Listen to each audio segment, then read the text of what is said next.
তোতন, তুমি কিন্তু একদমই রোমান্টিক নও। আমি তোমার বাইকে করে ঘুরতে যাচ্ছি আর তুমি কিছুই প্রতিক্রিয়া করছো না। সাইয়ারা মুভির ট্রেলারটা দেখেছো? যখনই হিরোইনটা ক্রিস কাপুরের বাইকে বসেছে, সঙ্গে সঙ্গে ক্রিস কাপুর নিজের জ্যাকেটটা খুলে হিরোইনের কোমরে বেঁধে দিয়েছে। আর তুমি তো কিছুই করছো না। আনরোমান্টিক বর পেয়েছি আমি। তুমি ওই সিনেমার হিরোইনটাকে দেখেছো? কত সুন্দর দেখতে, কোমরটা একেবারে ঢ্যাঁড়সের মতো সরু, তাই ওর কোমরে জ্যাকেট পরাতে খুব সুবিধা। আর তুমি নিজেকে দেখো, খেয়ে খেয়ে এমন মোটা হয়েছো যে আমার বাইকের পেছনের চাকা একেবারে দেবে গেছে। আর এখন যদি তোমার কুমড়োর মতো কোমরে আমি জ্যাকেট বাঁধতে যাই, তাহলে আমার দামি জ্যাকেট একেবারে ছিঁড়ে নষ্ট হয়ে যাবে। কি তোমার এত বড় সাহস? তুমি আমাকে মোটা বললে, আর আমার কোমর কুমড়োর মতো? তুমি সাইয়ারা মুভির হিরোটাকে দেখেছো? কি হ্যান্ডসাম দেখতে, মাথা ভর্তি চুল, গায়ের রং ফর্সা, দেখলেই প্রেমে পড়ে যাবে। আর নিজেকে একবার আয়নায় দেখো, হাসির ডিমের মতো মুখ, আবার বড় বড় কথা। এভাবে স্বামী স্ত্রী ঝগড়া করতে করতে বাইকে করে যেতে থাকে। এমন সময় চারিদিকে ছেলে মেয়েদের মধ্যে এখন সাইয়ারা সিনেমার ঝড় বয়ে যায়। কারণ এখন সব ছেলেরাই মেয়েদেরকে বাইকের পেছনে বসিয়ে কোমরে জ্যাকেট বেঁধে সিনেমা দেখতে চলে যায়।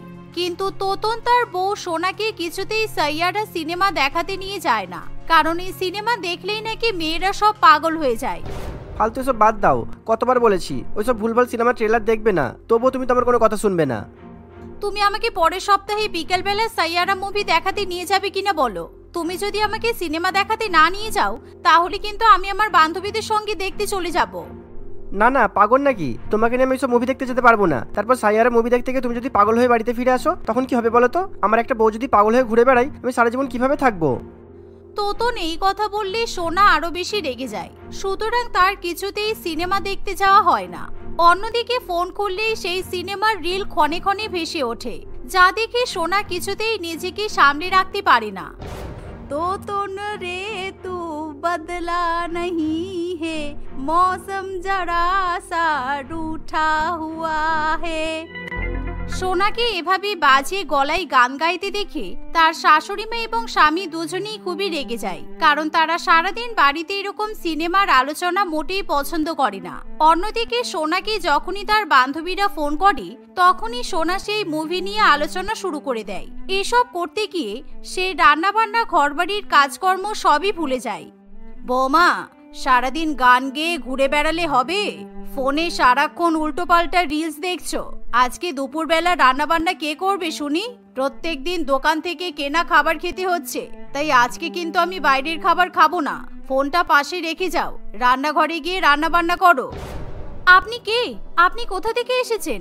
আমি তো ঠিক আপনাকে চিনতে পারলাম না। কখন থেকে আপনি আমার শাশুড়ি মায়ের মতো কথা বলছেন, কিন্তু আপনি তো আমার শাশুড়ি মা নন। আর এখন আমি কোথায় আছি? আমার কি বিয়ে হয়ে গেছে নাকি? এই মরেছে, তুমি কি উল্টো পাল্টা কথা বলছো? এই তোতন, তোর বউয়ের কি মাথা খারাপ হয়ে গেল নাকি? ও নাকি আমাকে চিনতে পারছে না, আর ও যে তোর বউ সেটাও ভুলে গেছে। হাই রে, এবার আমি কি করব? এখনই তোর বউকে ডাক্তার দেখাতে হবে। হ্যাঁ মা, তুমি একদম ঠিক কথাই বলেছো। দেখো কিরকম পাগলের মতো চোখ পিটপিট করছে। আসলেও কিছুদিন ধরে সাইয়ারা মুভি নিয়ে অনেক মাতামাতি করছে, সেই জন্য হয়তো পাগল হয়ে গেছে। এবার কি হবে মা? আমি এই ভয়টাই তো পাচ্ছিলাম। আপনি কে কাকু? আপনি তো মনে হচ্ছে আমার বাবার বয়সী লোক। আপনার সাথে আমার বিয়ে হয়েছে নাকি? আমার বর তো অনেক হ্যান্ডসাম ছিল। আপনি আমার বর হতেই পারেন না। আপনি প্লিজ আমাকে আমার বরের কাছে নিয়ে চলুন। আমি আমার বরের কাছে যেতে চাই, কারণ আমি আপনাকে চিনতে পারছি না। এই কথা শুনে তোতন এবং তার মা খুবই ভয় পেয়ে যায়। তাই তারা দুজনেই ডাক ছেড়ে কান্নাকাটি করতে শুরু করে, যা দেখে সোনা জোরে জোরে হেসে ওঠে, কারণ সে এতক্ষণ ধরে তার স্বামী এবং শাশুড়ি মায়ের সঙ্গে মজা করে। আসলে সাইয়ারা সিনেমায় হিরোইন সবসময় নিজের স্মৃতিশক্তি হারিয়ে ফেলে, আর সে বেশিরভাগ সময় নিজের কাছের লোকেদেরকেই চিনতে পারে না। এটা যখন সোনা জানতে পারে, তখন সে সেটা নিয়ে তার শ্বশুরবাড়ির লোকেদের সঙ্গে মজা করতে শুরু করে দেয়। কেমন গুগলি খাওয়ালাম বলো? তোমরা তো একেবারে ভয় পেয়ে গেছো। আমি সাইয়ারা সিনেমার নায়িকার থেকেও ভালো অভিনয় করেছি। আমাকে ওই সিনেমাটাতে নায়িকা হিসেবে নিতে পারতো। আমাকে ক্রিস কাপুরের সঙ্গে দারুণ মানাতো। তোমার মতো একটা ফালতু লোককে বিয়ে করে আমার অভিনয়ের ক্যারিয়ারটা একদম বরবাদ হয়ে গেল।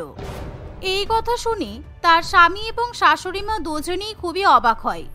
তার মানে তুমি এতক্ষণ ধরে আমাদের সাথে মজা করছিলে? তুমি কেন এইসব করছো বলো তো? আর একটু হলে আমি আর মা তো হার্ট অ্যাটাক করে যাচ্ছিলাম। আমরা ভেবেছিলাম তুমি সত্যি হয়তো পাগল হয়ে গেছো। এরকম নাটক আর কোনোদিনও করার দরকার নেই। সারাদিন ওইসব উল্টোপাল্টা রিলস দেখে তোমার মাথাটা সত্যি সত্যি দিন দিন খারাপ হয়ে যাচ্ছে। আমি কিন্তু তোমার ফোন কেড়ে নেবো বলে দিলাম। তোমাকে আমার ফোন দিতে বইই গেছে। তুমি যদি আমার ফোন নিয়ে নাও তাহলে আমি সাইয়ারা সিনেমার গান শুনবো কি করে? আর হ্যাঁ, তুমি কিন্তু আমাকে বাইক চালানো শিখিয়ে দেবে, কারণ আমি সিনেমার ট্রেলারে দেখেছি হিরো হিরোইনকে বাইক চালানো শেখাচ্ছে, আর আমি বাইক চালাতে পারি না। হ্যাঁ, ওটাই তো বাকি আছে। এবার আমি তোমাকে আবার 5 লক্ষ টাকা দামে রয়্যাল এনফিল্ড বাইকটা চালানো শেখাতে গিয়ে ওটা ভেঙে বসে থাকি, তাই তো? বৌমা, তুমি কিন্তু খুব বাড়াবাড়ি করছো। আমি আর একদম এসব সহ্য করতে পারছি না। আমাদের যুগে কত ভালো ভালো সিনেমা ছিল, উত্তম, সুচিত্রা, শাহরুখ, কাজল, আর এখন যত সব ভুলভাল সিনেমা, তার উপর ভুলভাল প্রচার। ওই সাইয়ারা সিনেমা তোমাকে আর দেখতে হবে না। ছেলে মেয়েরা যা সব অসভ্যতামি করছে, ছি বাবা, দেখলেই গা পিত্তি জ্বলে যায়। সোনা তার শাশুড়ি মায়ের কোনো কথাই পাত্তা দেয় না। এভাবেই দেখতে দেখতে কিছুদিন কাটে। ইতিমধ্যে সোনার সব বান্ধবীরা সাইয়ারা সিনেমা দেখে নেয়, কিন্তু সোনা এখনো সেই সিনেমা দেখতে পারে না। একদিন সোনার বান্ধবীরা মিলে রেস্টুরেন্টে খেতে যাবে বলে ঠিক করে। এই সোনা, তুই আমাদের সঙ্গে রেস্টুরেন্টে খেতে যাবি নাকি?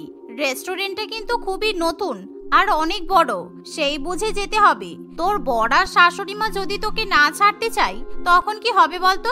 আমরা বেকার বেকার অপমানিত হতে চাই না। ছাড়, বাদ দে। এরকম করে বলছিস কেন? নতুন রেস্টুরেন্ট আমি না যাওয়ার কি আছে? আর আমি কি বাচ্চা নাকি যে আমার বড় শাশুড়ি মা আমাকে আটকাবে? বলা যায় না রে। সেদিনকে আমরা সবাই মিলে সাইয়ারা সিনেমা দেখতে গেলাম। তোকে কতবার বললাম সিনেমাটা খুব ভালো হয়েছে, কিন্তু তোকে তো তোর শাশুড়ি মা আর বর আমাদের সঙ্গে ছাড়লোই না। তাই ভাবলাম যদি এখন রেস্টুরেন্টেও না ছাড়ে, তাই আর কি। হ্যাঁ জানি তোরা সিনেমাটা দেখেছিস, আমি যেতে পারিনি, কিন্তু আমি কি করব বল? আসলে আমি আমার স্বামীর সঙ্গে ওই সিনেমাটা দেখতে যেতে চাই, তাই আমি তোদের সঙ্গে যাইনি। আর হ্যাঁ, আমার এখন রেস্টুরেন্টে যাওয়ার কোনো দরকার নেই। আমি ফোন রাখলাম, আমার অনেক কাজ আছে। এই বলে সোনা ফোন রেখে দেয়, কিন্তু তার ভীষণই খারাপ লাগে। আমাকে যে হোক করে এই সপ্তাহে সাইয়ারা সিনেমাটা দেখতে যেতেই হবে, কারণ অনেক দিন হয়ে গেছে। এবার যদি সিনেমা হল থেকে ওই সিনেমাটা চলে যায় তখন আমি কি করব? আমি কাউকে না জানিয়ে সিনেমার টিকিট কেটে ফেলবো, তারপর একা একা গিয়ে সিনেমাটা দেখে আসবো। তাহলে কেউ আমাকে আর আটকাতে পারবে না। এই ভেবে সোনা তার স্বামী এবং শাশুড়ি মাকে কিছু না জানিয়েই সাইয়ারা সিনেমা দেখতে যাওয়ার জন্য একটা বড় মাল্টিপ্লেক্সে নিজের একটা টিকিট কেটে ফেলে। আর যেদিন সিনেমা দেখতে যাওয়ার সময় হয় সেদিন, মা, আজকে আমার একটা বান্ধবীর জন্মদিন আছে, আমি সেখানে যাচ্ছি, আর আমার ফিরতে কিন্তু রাত হবে, তাই আমার জন্য একদম অপেক্ষা করবেন না। নিজেরা রান্না বান্না করে নিজেদের মতো খেয়ে নেবেন। হ্যাঁ, রোজই তো তাই করছি। যাও, তুমি তোমার বান্ধবীর বাড়ি থেকে ঘুরে এসো। একটা উড়নচণ্ডী বৌমা পেয়েছি বটে, আমার আর ভালো লাগে না। সোনা তার শাশুড়ি মায়ের কোনো কথাই পাত্তা না দিয়েই মনের আনন্দে নাচতে নাচতে বাড়ি থেকে বেরিয়ে পড়ে, কারণ আজকে সে বহু প্রতীক্ষিত সিনেমা দেখতে চলেছে। কিছুক্ষণের মধ্যেই সে সিনেমা হলে গিয়ে উপস্থিত হয়। সেখানে গিয়ে চারিদিকে হিরো হিরোইনদের পোস্টার দেখে তার মন একেবারে আনন্দে নেচে ওঠে। কিন্তু সিনেমা হলের বাইরে এক বিরাট লাইন, কারণ ঝাঁকে ঝাঁকে সব ছেলে মেয়েরা সেই সিনেমা দেখতে যায়, আর সবাই বেশি বেশি করে টিস্যু পেপার নিয়ে যায়, কারণ এর আগে যারা সিনেমা দেখে তারা সবাই নাকি কেঁদে একেবারে ভাসিয়ে দিয়েছে, যা দেখে সোনা খুবই অবাক হয়। অনেকক্ষণ লাইন দেওয়ার পর সোনা সিনেমা হলে ঢোকে, আর যখন সাইয়ারা সিনেমা শুরু হয় তখন সে নিজের আবেগ ধরে রাখতে পারে না। উফ বাবারে বাবা, তাহলে আজকে শেষ পর্যন্ত আমার আশা পূর্ণ হলো। আমি এখন সাইয়ারা সিনেমা দেখছি, আমার মন আনন্দে নেচে উঠছে। সোনা সিনেমা দেখতে দেখতে সবার সঙ্গে মিলে জোরে জোরে হাততালি দেয় আর বারে বারে সিটি বাজায়। কিছুক্ষণের মধ্যে সিনেমা দেখতে দেখতে সোনা চোখে নাকে মুখে রুমাল চাপা দিয়ে জোরে জোরে কাঁদতে শুরু করে, কারণ সেই সিনেমা হলে বসে বসে সবাইকেই সে কাঁদতে দেখে।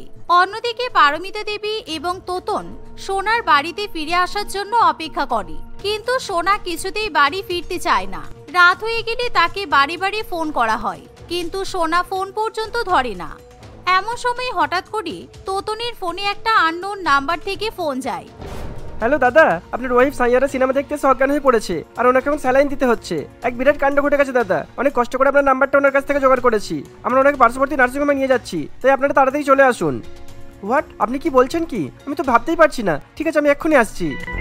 এই বলে তোতন ফোন রেখে দেয়। তোতন এবং তার মা দুজনেই ভীষণই ভয় পেয়ে যায়, কারণ তারা বুঝতে পারে যে সোনা তাদেরকে মিথ্যা কথা বলে সিনেমা দেখতে গেছে। তাই তখনই তারা তাড়াতাড়ি করে নার্সিং হোমে গিয়ে উপস্থিত হয়। তারা দেখে যে সোনা হাতে একটা স্যালাইনের বোতল নিয়ে চোখ উল্টে নার্সিং হোমের বেডে শুয়ে আছে। সিনেমা দেখতে গিয়ে তোমার এসব কি করে হলো? আমি কতবার বলেছিলাম ওইসব বাজে বাজে সিনেমা দেখতে যেও না, কিন্তু তবু তুমি আমার কথা শুনলে না। কি অবস্থা, হাতে স্যালাইনের বোতল নিয়ে হসপিটালে বসে আছো? এই নাকি তুমি বান্ধবীর জন্মদিনে যাচ্ছিলে? আমার মনে হয় তুমি সিনেমা দেখতে গিয়ে এত বেশি কান্নাকাটি করেছো যে তোমার শরীরে জলের পরিমাণ কমে গেছে, তাই এখন এই অবস্থা। সোনা তখনই তার শাশুড়ি মা এবং স্বামীর দিকে তাকিয়ে চোখ মারে। আরে চেপে যাও, এত ওভার অ্যাক্টিং করতে হবে না, আমার কিচ্ছু হয়নি। আমি ফোনে দেখেছিলাম যে সাইয়ারা সিনেমা দেখতে দেখতে যারা এরকম অজ্ঞান হয়ে যাচ্ছে আর হাতে স্যালাইনের বোতল নিয়ে হসপিটালে ভর্তি হচ্ছে তাদের ছবি হিরো হিরোইনরা নিজেদের সোশ্যাল মিডিয়া অ্যাকাউন্ট থেকে পোস্ট করছে, তাই আমি ইচ্ছা করে নাটক করছি। তোতন, আমার হাতে এরকম স্যালাইন নেওয়ার একটা ফটো তোলো তো, আমি এটা সোশ্যাল মিডিয়াতে পোস্ট করব। আর ওই পোস্ট করে ওই সিনেমার হিরো হিরোইনকে ট্যাগ করে দেব, তারপর ক্রিস কাপুর আমার ছবি পোস্ট করবে। সোনা এই কথা বললে তোতন এবং তার মা কপালে হাত দিয়ে বসে পড়ে, কারণ তারা ভাবতে পারে না যে সোনা এরকম ভাবে সাইয়ারা সিনেমা পাগল হতে পারে। দাও দাও, তোমার ফোন দাও, আমি বুঝে গেছি তোমার পাগলামি। এমন সময় তোতন তার বউয়ের ফোন নিয়ে তার একটা রিল ভিডিও করে দেয়। এভাবে ভিডিও বানানো হয়ে গেলে সোনা একেবারে সুস্থ হয়ে ওঠে, যা দেখে ডাক্তারবাবু ভীষণই অবাক হয়। কিছুক্ষণের মধ্যেই সোনা তার স্বামী এবং শাশুড়ি মায়ের সঙ্গে বাড়িতে ফিরে আসে। বাড়িতে ফিরে সোনা নিজের সোশ্যাল মিডিয়া অ্যাকাউন্ট থেকে সাইয়ারা ফ্যান পেজে সেই রিল পোস্ট করে। আর সেই রিল যখন ক্রিস কাপুর নিজের অ্যাকাউন্ট থেকে পোস্ট করে তখন ও মাই গড, তোতন এই দেখো, ক্রিস কাপুর সবার আগে আমার ভিডিওটা পোস্ট করেছে। ও মাই গড, আমি তো বিশ্বাস করতে পারছি না, আমার মাথাটা কেমন যেন ঘুরছে। তোতন, অত হ্যান্ডসাম একটা হিরো আমার ছবি পোস্ট করেছে, আমি জাস্ট ভাবতে পারছি না। এই কথা বলতে না বলতেই সোনা এবার সত্যিকারের অজ্ঞান হয়ে যায়। তার শাশুড়ি মেয়ে এবং স্বামী চোখে মুখে জলে ছিটা দিয়ে তার জ্ঞান ফিরিয়ে নিয়ে আসে। এভাবে যতদিন পর্যন্ত সেই সিনেমাটা সিনেমা হলে চলতে থাকে ততদিন সোনা সেই ছবি নিয়ে পাগলামি করতে থাকে। এইসব কি পড়তে বললে বৌমা? এগুলো পরে রাস্তা দিয়ে গেলে আমাকে দেখে তো সবাই হাসবে। আমি শাড়ি পরে স্কুলে যাই না, কি অসুবিধা আছে?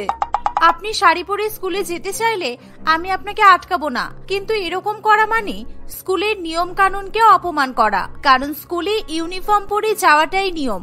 আর তাছাড়া আপনি শাড়ি পরে গেলে আপনার ক্লাসের ছেলে মেয়েরাই আপনাকে শিক্ষিকা ভাববে। আপনি পড়াতে যাচ্ছেন নাকি পড়তে যাচ্ছেন? তাহলে বাড়ি থেকে শাড়ি পরে যাই, স্কুলে গিয়ে জামা চেঞ্জ করে নেব। এটা করলে ঠিক হবে না, কি বলো? আর এরকম করতে গিয়ে যদি আপনার প্রথম ক্লাসটাতে দেরি হয়ে যায়, আপনি যদি প্রত্যেক দিনই লোকে কি বলবে তার ভয়ে নিজের ক্লাস মিস করতে চান, তাহলে আপনি যেটা ভাববেন সেটাই করুন। মুক্তার কথা শুনে সুলেখা দেবীর আর কিছুই বলার থাকে না। সে স্কুলে জামা পরেই মুক্তার সাথে স্কুলে যাওয়ার জন্য রওনা দেয়। রাস্তায় তাকে দেখে লোকজন খুবই হাসাহাসি করে। এই কি আন্টি, তুমি জোকা সেজে কোথায় যাচ্ছ? আমাদের পাড়াতে তো আজ কোনো রকমের সংসার প্রতিযোগিতা নেই। আর বৌদি, তুমি দেখলে তোমার শাশুড়ি মা সব পড়ে বেরোচ্ছে, তাও আটকালে না? শাশুড়ি মায়ের উপর কখনো বৌমার কথা চলে? দেখ, হয়তো নতুন বৌমা বারণ করেছিল, কিন্তু শাশুড়ি কথা শোনেনি। আর তোমাকেও বলি প্রীতমের মা, তোমার এখন বয়স আছে হাঁটুর উপরে স্কার্ট পরে রাস্তায় বেরোনোর? আপনারা এত চিন্তা করেন আমাদেরকে নিয়ে, আমার তো ভেবেই অবাক লাগছে। প্রীতম আর আমার শ্বশুর মশাই অফিসের কাছে বেশ কয়েকদিনের জন্য বাইরে গেছে, আমাদের ইলেকট্রিক বিলটা দেওয়া হয়নি, আপনারা একটু দিয়ে দেবেন প্লিজ। কেন তোমাদের বাড়ির ইলেকট্রিক বিল আমরা দিতে যাবো কেন? আর পাড়া প্রতিবেশীদের থেকে কেউ এইভাবে চায় নাকি? আত্মীয় হলে তাও একটা কথা ছিল।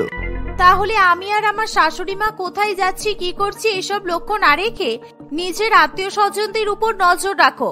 শুনলাম নাকি আবার চাকরির পরীক্ষায় পাশ করতে পারেনি। কি করে পারবে? সারাদিন বই খাতা ছেড়ে যদি অন্যের বাড়ির দিকে চোখ দিয়ে বসে থাকো, তাহলে কি পড়াশোনা হয় কখনো? কারোর ভালো চাওয়াটাই একেবারে ভুল। এর পরের বার তো রাস্তার লোকজন দেখলে পাগল বলবে, তখন ঠিক হবে তো? চলো সুমিতা আন্টি, আমরা চলে যাই। অনুপম এবং সুমিতা সেখান থেকে চলে গেলে সুলেখা দেবী এবং মুক্তা স্কুলের দিকে রওনা দেয়। এরকম সংসেজে রাস্তায় বেরোলে লোকে তো খুব নিন্দা করবে। তোমাকে যে কেন আমি বলতে গিয়েছিলাম যে আমার স্কুলে পড়তে ইচ্ছে করে, এখন সেসব মনে পড়লেই নিজের উপরে নিজের রাগ হচ্ছে। আমাদের একটাই জীবন মা, আর এই জীবনটা আমাদের নিজেদের মতো করে বাঁচা উচিত। আমার তো যেটা ইচ্ছা আমি সেটাই করি, কেউ বাধা দিলেও আমি সেটা শুনি না। আপনার পড়তে ইচ্ছা করছে আপনি পড়বেন, আপনি আর অন্য কিছু ভাববেন না। এবার তাড়াতাড়ি পা চালান, প্রথম দিন স্কুলে লেট করে পৌঁছালে খুব বাজে ব্যাপার হবে। সুলেখা দেবী আর মুক্তা কিছুক্ষণের মধ্যেই স্কুলে পৌঁছে যায়। মুক্তা সুলেখা দেবীকে তার ক্লাসে বসিয়ে দিয়ে সেখান থেকে চলে যায়। ক্লাসে সকলেই সুলেখা দেবীকে খুবই বিরক্ত করতে থাকে। কেউ কেউ তাকে বারবার ক্লাস থেকে বেরিয়ে যেতে বলে, কেউ কেউ আবার সুলেখা দেবীকে দেখে ভয়ে কাঁদতে থাকে। আজকে সুলেখা দেবীর স্কুলে প্রথম দিন ছিল। আজ থেকে 1 বছর আগেও সুলেখা দেবী কখনো ভাবতে পারেনি যে সে কখনো স্কুলে পড়তে পারবে। তার সারা জীবন শুধু ছেলে এবং স্বামীর কথা চিন্তা করতে করতে কেটে গেছে। সে যতবারই পড়তে চেয়েছে ততবারই তার স্বামী কিংবা ছেলে কেউ না কেউ তাকে পিছু হটতে বাধ্য করেছে। তুমি কি ওর মান সম্মান ডোবাবে মা? তুমি পাড়ার সবাইকে বলেছো যে তুমি স্কুলে পড়বে। আমার বন্ধু বান্ধবীরা তো শুনে হাসছে। কেন বলেছো তুমি এরকম কথা? আমি সকালবেলা যে মাঠে হাঁটতে যাই সেখানে বেশ কয়েকজন মহিলা আছে যারা বিয়ের পরে স্কুলে কলেজে ভর্তি হয়েছে। ওদের দেখে আমারও ইচ্ছা হয়েছে আমিও স্কুলে পড়বো। ওরা বিয়ের পরে স্কুলে ভর্তি হতে গেছে, নিজেদের ছেলের বিয়ে দেওয়ার বয়সে নয়। তোমার মাথায় যে এত বুদ্ধি, বাপরে বাপ! এত বুদ্ধি নিয়ে এত বছর তুমি সংসার কিভাবে করলে? তোর মতো ছেলে আমি দুজন দেখিনি। তোর কাছে তোর মায়ের স্বপ্ন ইচ্ছার কোনো দাম নেই। তুই শুধু নিজেরটা বুঝিস। একদম তোর বাবার মতোই হয়েছিস তুই। ভাগ্যিস তোমার মতো হয়নি, তাহলে এমন বুড়ো বয়সে আমিও নিজেকে নাক কান কাটানোর বন্দোবস্ত করে নিতাম। আর হ্যাঁ, কাল থেকে তুমি ওই পার্কে আর যাবে না। ওখানে যত সব ভুলভাল লোকজন এসে তোমার মাথায় যা ইচ্ছা তাই ঢোকাচ্ছে, আর সেগুলোই তুমি বিশ্বাস করে আমাদের মাথা খারাপ করছো। এভাবে সুলেখা দেবীর ইচ্ছাগুলোকে বারবার তার প্রিয়জনেরাই পুরো হতে দেয় না, কখনো তার ছেলে আবার কখনো তার স্বামী। এমনই একদিন, তুমি আমাদের ধোপাকে কত টাকা দিয়েছো? ও যখন তোমার থেকে টাকা নিয়েছিল তুমি বিল দেখতে চেয়েছিলে? আমি অত শিক্ষিত হলে তো হয়েই যেত। আমি কোনো সংখ্যাও চিনি না, আর যোগ গুণ ভাগ কিছুই করতে পারি না। কতবার বলেছি এসব টাকা দেওয়া নেওয়ার ব্যাপারগুলো আমার হাতে দিও না। গনে দেখেছিলে ও ঠিক হিসাব করেছিল কিনা? তোমার হাতে এই সমস্ত ব্যাপারগুলো দিয়ে যে কত বড় ভুল করেছি সেটা তো প্রমাণ পাচ্ছি। 10টা জামা কাচার জন্য 1000 টাকা কে দেয়? ভাগ্যিস বাড়ি ঢোকার আগে ধোপার সঙ্গে আমার দেখা হলো। ওকে অতগুলো টাকা গুনতে দেখে আমার সন্দেহ হয়েছে। আর যে কবে তোমার বুদ্ধি হবে? আমি তো পড়তে পারি না। যে আমার কাছে যত টাকা চাইবে তাকে তো তত টাকাই দিতে হবে। কি করে বুঝবো যে ও আমাকে মিথ্যা কথা বলছে নাকি সত্যি কথা? তোমরা কখনো আমাকে পড়াশোনা শিখতে দিয়েছো? সব কথা শেষ ওই একটাই কথা জোড়ো না তো। আমার মা তো কখনো পড়াশোনা শেখেনি, কিন্তু আমি তো কোনোদিন শুনিনি আমার মা এরকম ভুলভাল কাজ করতো। পড়াশোনা শেখালেও তুমি এরকম বোকাই থাকবে। তাহলে পড়াশোনা শেখাও আমাকে, তারপর দেখো আমি বোকা থাকি কিনা। 2 দিন পরে না থেকে স্কুলে রাখতে যেতে হবে। সেসব চিন্তা না করে, ছেলেদের বিয়ের চিন্তা না করে এখন তোমার স্কুলে যেতে ইচ্ছা করছে? বাচ্চাদের পড়ানোর বয়সে তুমি গিয়ে অ ক খ পড়বে? পড়াশোনার তো কোনো বয়স হয় না। প্রথমে পড়তে পারিনি কারণ আমাদের অবস্থা ভালো ছিল না, আর বিয়ের পরে পড়ার সময় হয়ে ওঠেনি। এখন তো সারাদিন বাড়িতেই বসে থাকি, এখন তো পড়তেই পারি। সে তোমার পড়াশোনা করতে ইচ্ছা হচ্ছে তুমি বাড়িতে পড়ো, স্কুলে তোমাকে আমি ভর্তি করতে পারবো না। এই বলে বিকাশ বাবু সেখান থেকে চলে যায়। দিনের পর দিন এভাবেই কাটতে থাকে। সুলেখা দেবীর জীবনে কোনো পরিবর্তন আসে না। এরই মধ্যে প্রীতমের বিয়ে তাদের শহরেরই একটি মেয়ে মুক্তার সাথে ঠিক হয়। মুক্তা দেখতেও যেমন সুন্দর ছিল, সে ঘরের কাজেও ততটা ভালো এবং পড়াশোনার দিক থেকে তার জুড়ি মেলা ভার। সুলেখা দেবী কোনো ডিগ্রির মানে বোঝে না, তবে সে মুক্তার বাবা মাকে বলতে শুনেছে যে মুক্তা 2টো বিষয়ে এমএ করেছে। মুক্তা বিয়ে করার আসার পরেই সে সংসারের সমস্ত দায়িত্ব নিজের কাঁধে তুলে নেয়। সে কত পড়াশোনা জানা মেয়ে এটা জানার পর থেকে তাদের আশেপাশের অনেকেই যে কোনো রকম দরকারে মুক্তার কাছে ছুটে আসে। আমি সবসময় তোমাকে দেখি আর ভাবি পড়াশোনা জানলে সবার কাছে কত দাম বেড়ে যায়, আর আমি পড়াশোনা জানি না বলে আমার ছেলে স্বামী দিনরাত আমাকে কত রকম ভাবে কথা শোনায়।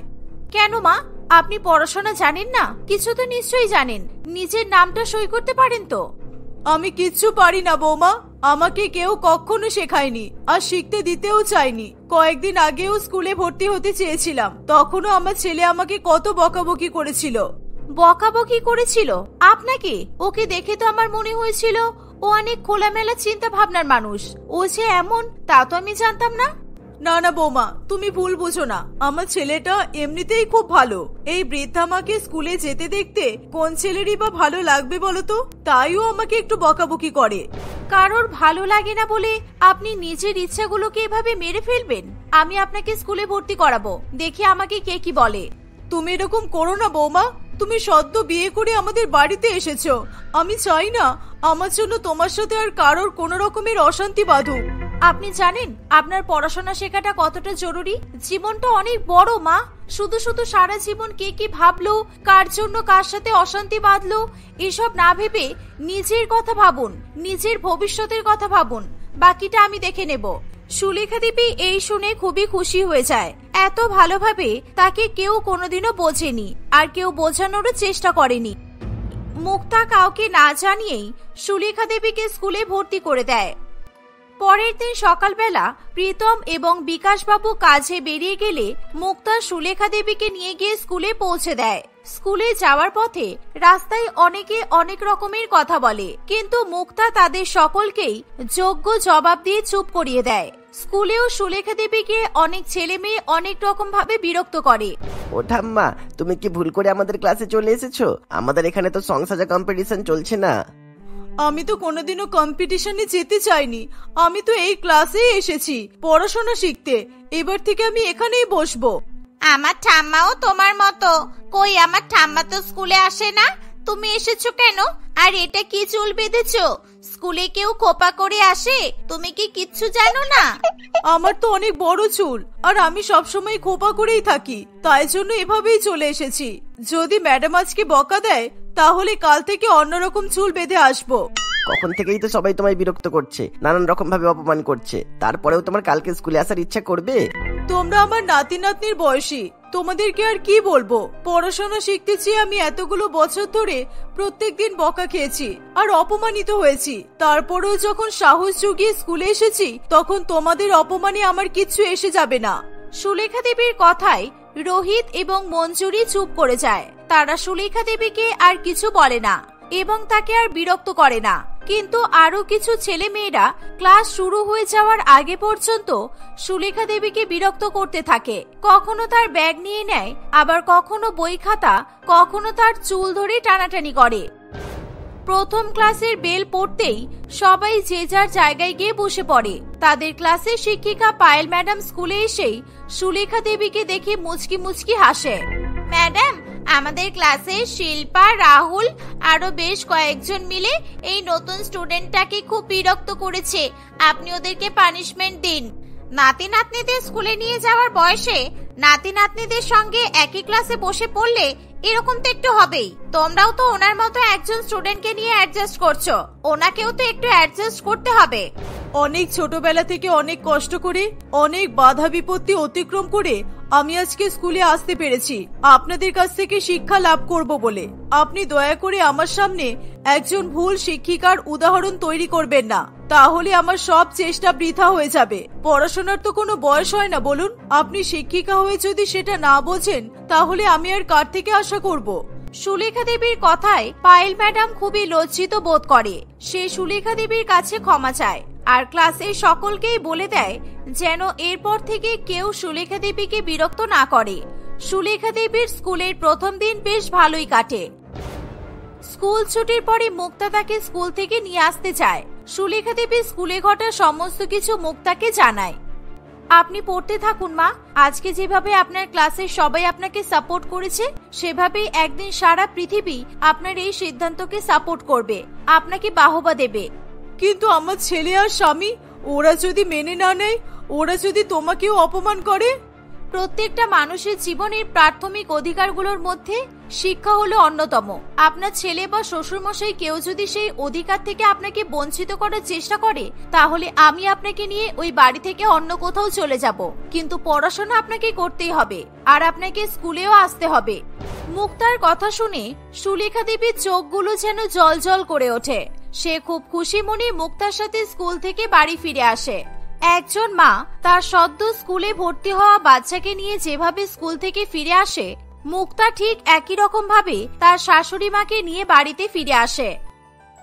সেদিন থেকে সুলেখা দেবীর জীবনে এক নতুন অধ্যায়ের সূচনা হয়।